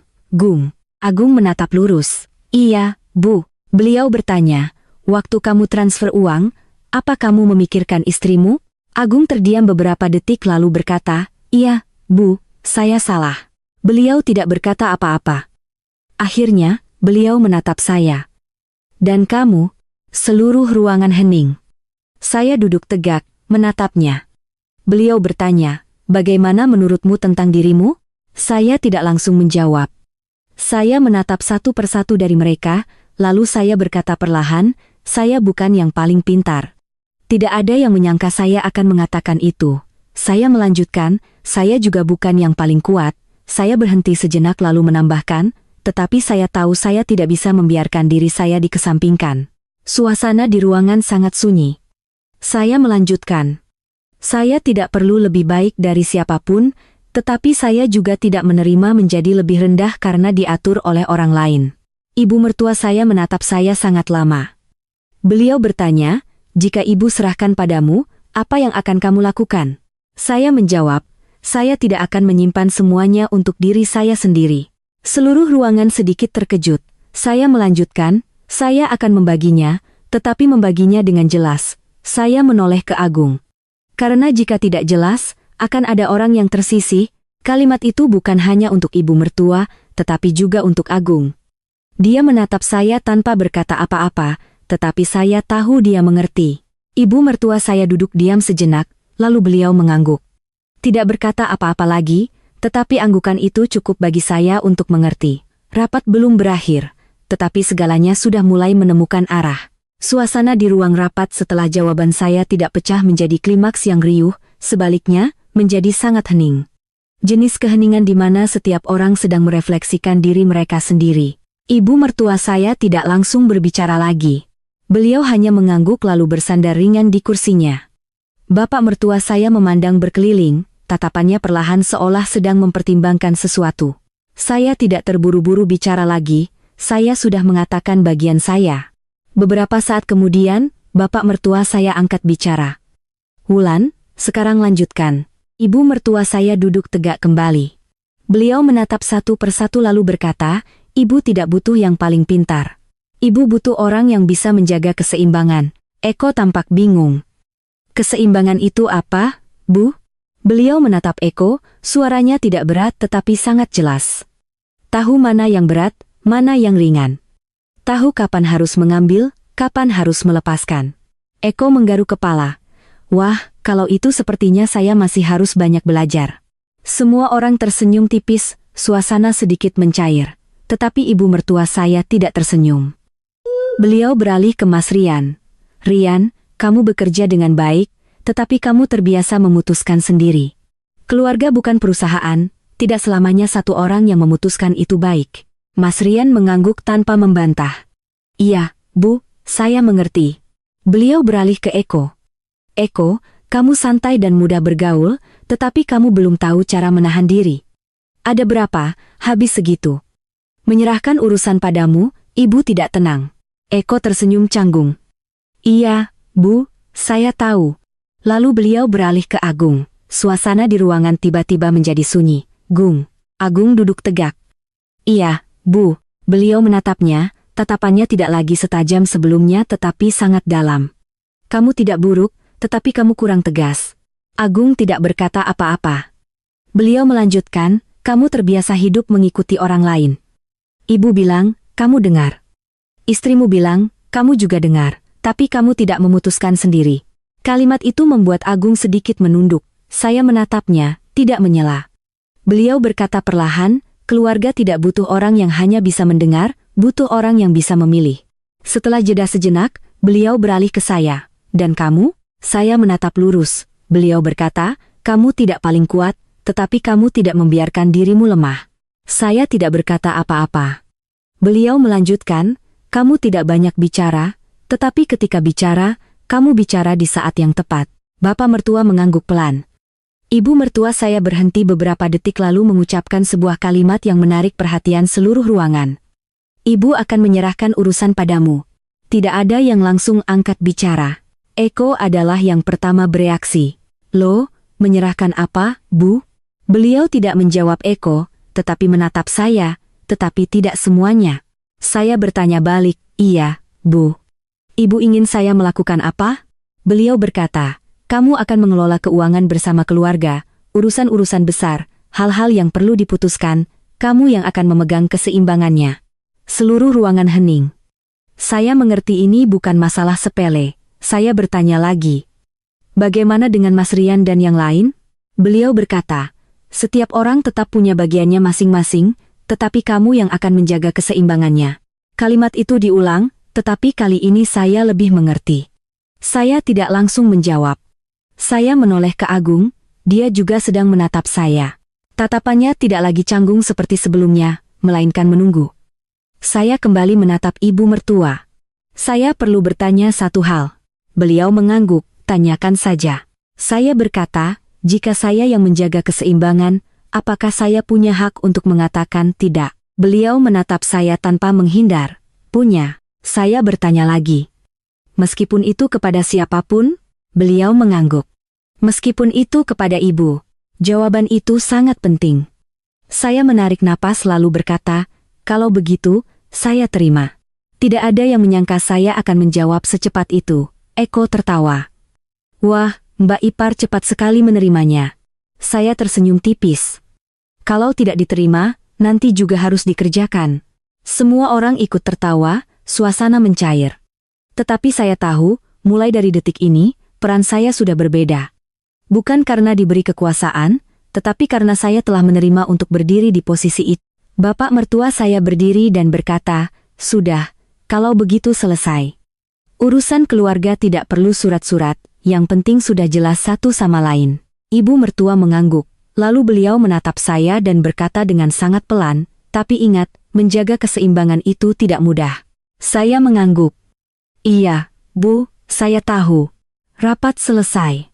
Semua orang berdiri, tidak ada yang berbicara keras, tidak ada yang berdebat, tetapi saya melihat jelas, setiap orang sedang berpikir. Keluar dari ruangan, Eko berlari mendekati saya dan berbisik, Mbak Ipar, mulai sekarang aku harus baik-baik sama Mbak nih. Saya tertawa. Tidak perlu baik-baik, yang penting jangan habiskan uang saja. Eko tertawa keras. Iya, Mbak, aku akan berusaha. Agung berjalan di samping saya, tidak langsung berbicara. Beberapa saat kemudian, barulah dia berkata, kamu merasa tertekan? Saya menatapnya. Iya. Dia bertanya, lalu kenapa kamu tetap menerimanya? Saya menjawab, karena jika tidak, akan ada orang lain yang menerima, dan aku tidak yakin orang itu bisa menjaga keseimbangannya. Dia mengangguk. Sebuah jawaban sederhana, tetapi cukup. Malam itu, saya kembali ke kamar, tidak langsung menyalakan lampu. Saya duduk di tempat tidur, memandangi jendela. Kota masih sama, lampu masih menyala, orang masih berlalu lalang, tetapi di dalam hati saya tidak lagi sama seperti hari-hari pertama. Saya tidak lagi menjadi pengikut, juga bukan yang diuji. Saya telah melangkah ke posisi baru, bukan untuk lebih dari siapapun, tetapi untuk menjaga agar segalanya tidak miring. Dan saya tahu, mulai besok, segalanya bukan lagi ujian, melainkan kenyataan. Pagi di hari kelima di Jepang, saya bangun dengan perasaan yang sangat berbeda. Bukan kegembiraan, melainkan seperti baru saja menerima sesuatu yang tidak berat tetapi juga tidak bisa dianggap enteng. Saya duduk, membuka tirai. Cahaya pagi masuk, lembut. Kota masih sama, tidak berubah, Tetapi saya tahu, mulai hari ini cara saya memandang segalanya akan berbeda. Ponsel bergetar. Pesan dari ibu mertua saya. Jam 9 turun ke lobi. Hari ini ibu pergi bersamamu. Saya membacanya tanpa langsung membalas. Saya tahu ini bukan lagi jalan-jalan seperti sebelumnya. Saya bersiap dan turun ke lobi tepat waktu. Ibu mertua saya sudah berdiri di sana, membawa tas kecil. Melihat saya, beliau mengangguk. Ayo, tanpa banyak bicara, kami berjalan keluar, tidak naik mobil bersama yang lain.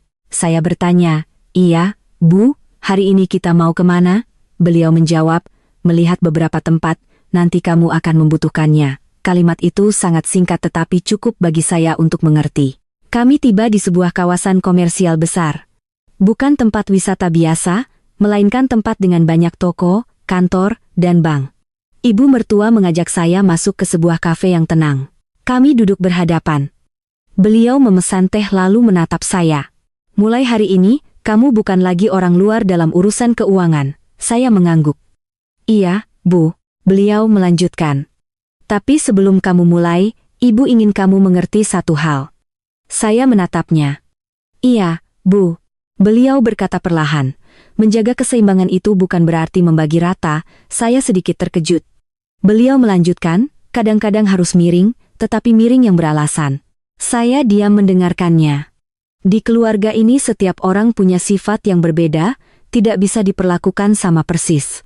Saya bertanya, lalu bagaimana caranya agar saya tidak terkesan pilih kasih? Beliau menatap saya. Kamu tidak perlu berusaha menyenangkan semua orang. Saya sedikit terkejut. Beliau melanjutkan, kamu hanya perlu melakukan apa yang kamu yakini benar. Saya berpikir. Beliau menambahkan, jika kamu terus berusaha menyenangkan semua orang, kamu akan kehilangan keseimbangan itu. Kalimat itu membuat saya lebih mengerti. Saya bertanya, jika saya melakukan yang benar tetapi ada yang tidak senang, bagaimana? Beliau tersenyum tipis. Maka mereka tidak akan senang. Saya ikut tersenyum. Beliau melanjutkan, kamu tidak bisa menjaga semua orang, tetapi kamu harus bisa menjaga dirimu. Setelah jeda sejenak, saya mengangguk. Iya, Bu, saya mengerti. Beliau menatap saya, kali ini tatapannya bukan lagi menguji, melainkan membimbing. Beliau berkata, hari ini Ibu tidak mengujimu lagi, Ibu hanya ingin kamu melihat. Saya bertanya, melihat apa, Bu? Beliau menjawab, melihat cara orang bekerja.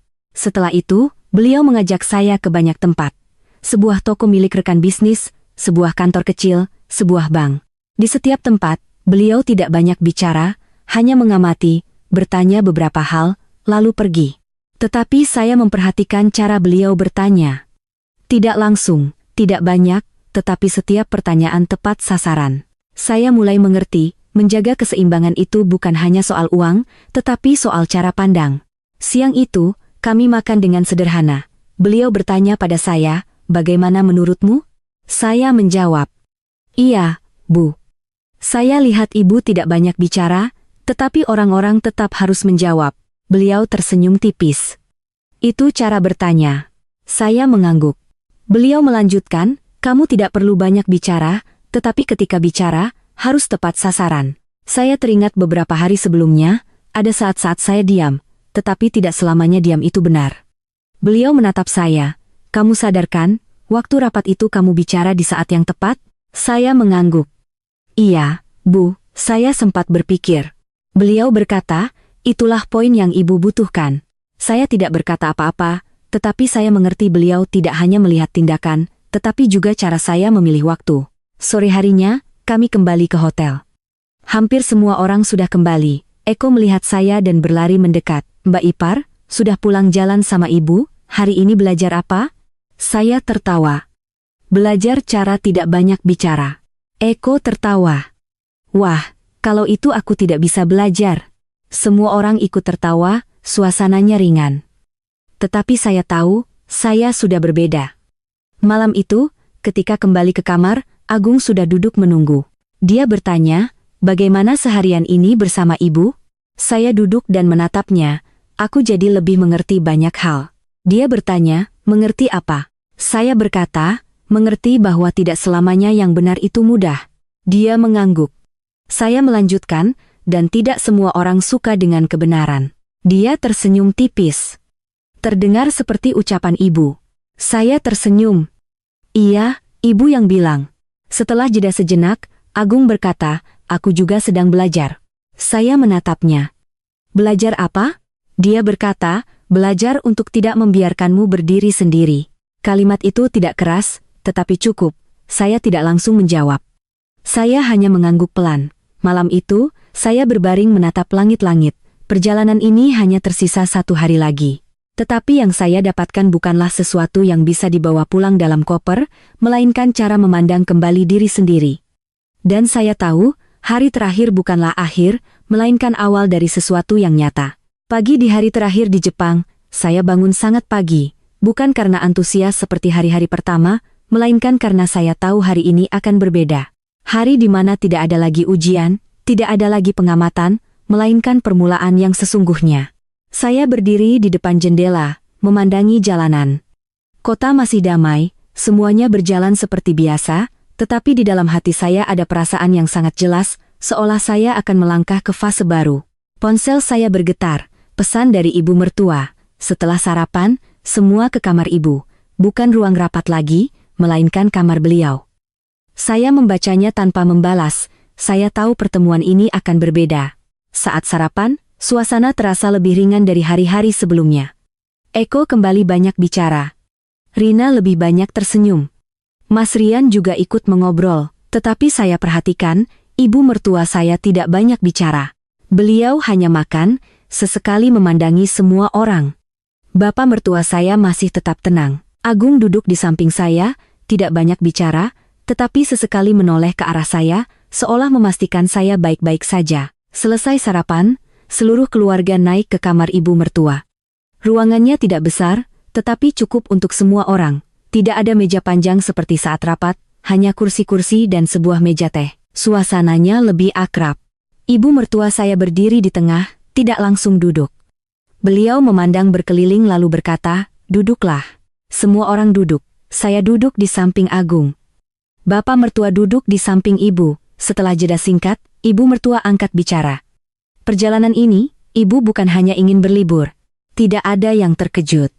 Beliau melanjutkan, ibu ingin melihat dengan jelas setiap anak, dan ibu rasa ibu sudah cukup melihat. Saya tidak berkata apa-apa. Beliau menoleh ke bapak mertua, bapak yang bicara. Bapak Surya mengangguk lalu menatap semua orang. Keluarga kita bukan kekurangan uang, tetapi jika tidak tahu cara menjaganya, akan habis juga. Beliau berbicara perlahan dan jelas. Bapak dan ibu tidak mau meninggalkan begitu saja lalu kalian yang membaginya sendiri. Kami ingin menyerahkannya secara bertahap. Suasana hening. Beliau melanjutkan. Tetapi menyerahkannya pada siapa, itu bukan perkara mudah. Ibu mertua saya menatap saya sekilas lalu berkata, ibu sudah bilang, ibu memilihmu. Tidak ada yang protes, tidak ada yang terkejut lagi. Tetapi kali ini beliau menjelaskan lebih lanjut. Bukan karena kamu yang paling pintar, tetapi karena kamu tidak membiarkan dirimu miring. Saya duduk tegak mendengarkan. Beliau melanjutkan, tetapi kamu tidak bekerja sendiri. Beliau menoleh ke Agung. Gung. Agung menjawab, iya, Bu. Beliau berkata, kamu akan bekerja bersama istrimu. Agung mengangguk. Iya, Bu. Beliau melanjutkan, tetapi kali ini, kamu tidak boleh lagi berdiri di belakang. Kalimat itu sangat jelas. Agung tidak menghindar. Iya, Bu, saya mengerti. Beliau beralih ke Mas Rian. Rian, kamu tetap mengelola bisnis utama, tetapi kamu harus belajar mendengarkan. Mas Rian mengangguk. Iya, Bu. Beliau beralih ke Eko. Eko, kamu tetap punya bagianmu, tetapi kamu harus belajar menahan diri. Eko tersenyum. Iya, Bu, saya sedang belajar. Semua orang tersenyum tipis. Suasananya tidak lagi tegang, tetapi sangat jelas. Saya menatap ibu mertua lalu berkata, bolehkah saya mengatakan sesuatu, Bu? Beliau mengangguk. Katakan saja. Saya berkata perlahan. Saya terima. Bukan karena saya ingin lebih dari siapapun. Tidak ada yang menyela. Saya melanjutkan, saya terima karena saya tidak ingin ada lagi yang tersisih. Saya menatap satu persatu dari mereka, seperti yang pernah saya alami. Kalimat itu tidak berat, tetapi cukup untuk membuat semua orang teringat kembali. Agung menunduk. Mbak Maya menatap saya, tatapannya melunak. Eko terdiam. Ibu mertua saya tidak bereaksi. Saya melanjutkan, saya tidak berjanji akan menjadi yang terbaik, tetapi saya berjanji akan melakukannya dengan jelas. Bapak mertua mengangguk. Itu sudah cukup. Ibu mertua saya duduk, beliau berkata, kalau begitu selesai. Tidak ada upacara, tidak ada surat-surat, hanya sebuah kesepakatan. Tetapi saya tahu, selesai ini adalah sebuah permulaan. Setelah itu, semua orang mulai berbicara lebih santai. Eko kembali bercanda. Wah, berarti mulai sekarang aku harus lapor ke Mbak Ipar, nih. Saya tertawa. Tidak perlu lapor, yang penting ingat, jangan habiskan uang sebelum berpikir. Eko tertawa keras. Iya, Mbak, aku ingat. Mbak Maya berkata, tenang saja, Dek. Mbak lihat kamu bisa melakukannya. Saya menatapnya. Iya Mbak, aku akan berusaha. Mas Rian mengangguk pada saya. Tidak banyak bicara, tetapi saya mengerti dia sudah menerima. Agung duduk di samping saya, tidak berkata apa-apa. Tetapi ketika semua orang berdiri, dia berbisik, terima kasih. Saya menoleh. Terima kasih untuk apa Mas? Dia berkata, karena kamu tidak menyerah. Saya tersenyum tipis. Aku tidak menyerah karena aku tidak mau memulai dari awal lagi. Dia mengerti. Sore itu, seluruh keluarga mempersiapkan barang bawaan untuk pulang. Tidak ada lagi ujian, tidak ada lagi ketegangan. Semuanya kembali seperti perjalanan biasa, tetapi semua orang tahu ada sesuatu yang telah berubah. Saya melipat pakaian, memandangi kamar. Hanya beberapa hari, tetapi rasanya seperti telah melewati perjalanan yang panjang. Ponsel saya bergetar, ibu saya. Saya menjawab. Suara ibu saya bertanya, sudah selesai, Nak. Saya tersenyum, sudah, Bu. Ibu saya bertanya, bagaimana perasaanmu? Saya menjawab, saya merasa tidak lagi berdiri di luar. Ibu saya tertawa pelan. Itu sudah bagus. Saya terdiam beberapa detik lalu berkata, tapi saya juga merasa ini tidak mudah. Ibu saya berkata, justru karena tidak mudah, makanya berharga untuk dijaga. Kalimat itu sangat familiar. Saya tersenyum. Setelah menutup telepon, saya melihat kembali koper saya. Tidak banyak isinya, tetapi saya tahu, yang saya bawa pulang tidak ada di dalamnya, melainkan sebuah posisi, sebuah cara pandang, dan sebuah tanggung jawab. Penerbangan besok akan membawa saya pulang, tetapi kali ini, saya tidak kembali seperti saat saya pergi, melainkan kembali untuk memulai yang sesungguhnya. Penerbangan yang membawa seluruh keluarga kembali ke Indonesia mendarat di sore hari. Saat melangkah keluar dari bandara, saya menarik napas dalam-dalam. Udara yang familiar, lebih hangat, lebih lembab, tetapi membuat saya merasa nyaman. Beberapa hari di Jepang terasa seperti mimpi. Tetapi bukan mimpi indah biasa, melainkan mimpi yang membuat seseorang terbangun dan harus melihat kembali dirinya sendiri. Sesampainya di rumah, semuanya masih sama. Rumah yang familiar, tata letak yang familiar, suara kipas angin, suara kendaraan di luar, tidak ada yang berubah. Tetapi saya sendiri tahu, segalanya tidak lagi seperti dulu. Malam itu, keluarga makan malam bersama. Bukan pesta besar, hanya makan malam keluarga biasa, tetapi suasananya berbeda. Tidak ada lagi tatapan menguji, tidak ada lagi keheningan yang canggung. Semua orang berbicara lebih alami. Bapak mertua saya mengambilkan sepotong ikan untuk saya, berkata, makanlah, Nak. Beberapa hari pergi pasti kangen masakan rumah. Saya tersenyum, iya, Pak, kangen sekali. Ibu mertua saya duduk di seberang, menatap saya sekilas lalu berkata, besok kalau ada waktu, ke kamar ibu. Saya mengangguk, baik Bu. Tidak ada ketegangan, hanya sebuah kalimat biasa. Tetapi saya tahu, itu adalah langkah selanjutnya. Keesokan paginya, saya naik ke kamar ibu mertua. Beliau sedang duduk di meja, di hadapannya ada setumpuk berkas. Melihat saya, beliau berkata, duduklah. Saya duduk. Beliau mendorong tumpukan berkas itu ke arah saya. Ini adalah pos-pos utama keuangan di rumah. Coba kamu lihat. Saya membukanya. Bukan kontrak yang rumit, melainkan angka-angka, catatan, pengeluaran, dan pemasukan yang sangat jelas. Saya memeriksa setiap halaman tanpa terburu-buru, tidak langsung bertanya. Beberapa saat kemudian, saya mengangkat kepala, iya, Bu, saya mengerti. Beliau bertanya, apa yang kamu lihat? Saya menjawab, saya lihat selama ini semuanya ibu yang pegang. Beliau mengangguk, iya. Saya melanjutkan. Dan semua orang sudah terbiasa dengan itu. Beliau menatap saya. Kalau kamu? Saya menjawab, saya belum terbiasa. Beliau tersenyum tipis. Kalau begitu, kamu harus membiasakan diri. Saya mengangguk, lalu saya bertanya lagi, bolehkah saya memberi usul, Bu? Beliau sedikit mengangkat alis, katakan saja. Saya berkata, saya ingin segalanya lebih jelas lagi. Bukan untuk mengontrol, tetapi agar semua orang tahu bagiannya masing-masing. Beliau terdiam sejenak lalu mengangguk. Lakukanlah. Kalimat itu sederhana, tetapi merupakan penyerahan wewenang yang sesungguhnya. Saya tidak terburu-buru melakukannya. Saya meluangkan beberapa hari berikutnya untuk mengamati kembali. Saya berbicara dengan setiap orang. Dengan Mas Rian, saya bertanya tentang pekerjaan. Dia bilang dia terbiasa bekerja sendiri, tetapi sepertinya harus berubah. Saya bilang dia tetap pengambil keputusan utama, tetapi ada beberapa hal yang sebaiknya dibagikan. Dia mengangguk, dia mengerti. Dengan Eko, saya tidak banyak bicara tentang uang. Saya hanya bertanya, kamu ingat waktu itu uangmu habis? Eko tersenyum malu, ingat, Mbak. Saya berkata, Mbak tidak melarangmu belanja, tapi sebaiknya sisihkan sebagian.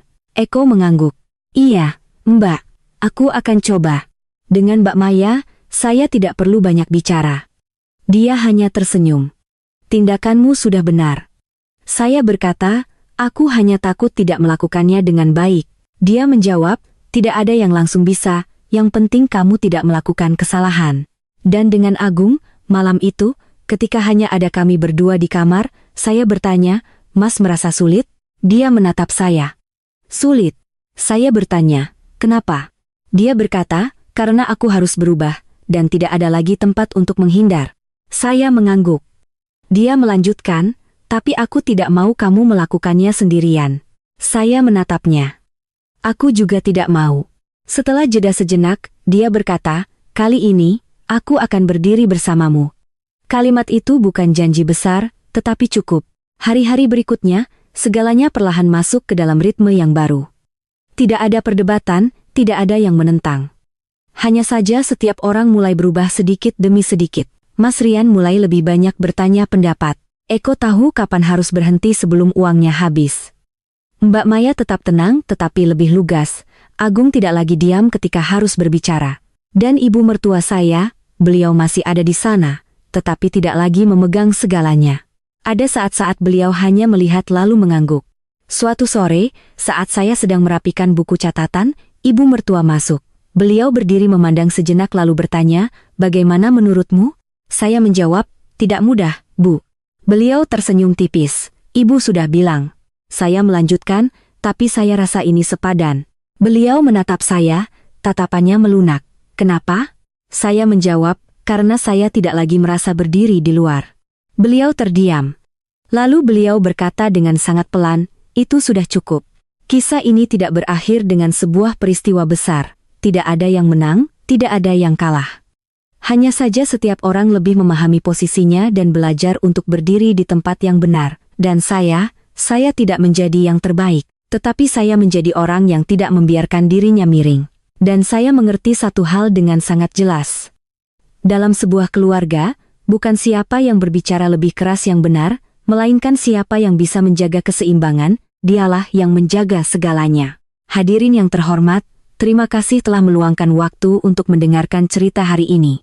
Jika ada bagian dari cerita yang membuat Anda berpikir, silakan bagikan pemikiran Anda di kolom komentar, agar kita bisa saling mendengarkan dan memahami. Jika Anda merasa cerita ini bermakna, Anda bisa mengikuti untuk mendapatkan lebih banyak cerita yang ringan, mendalam, dan relevan di masa mendatang.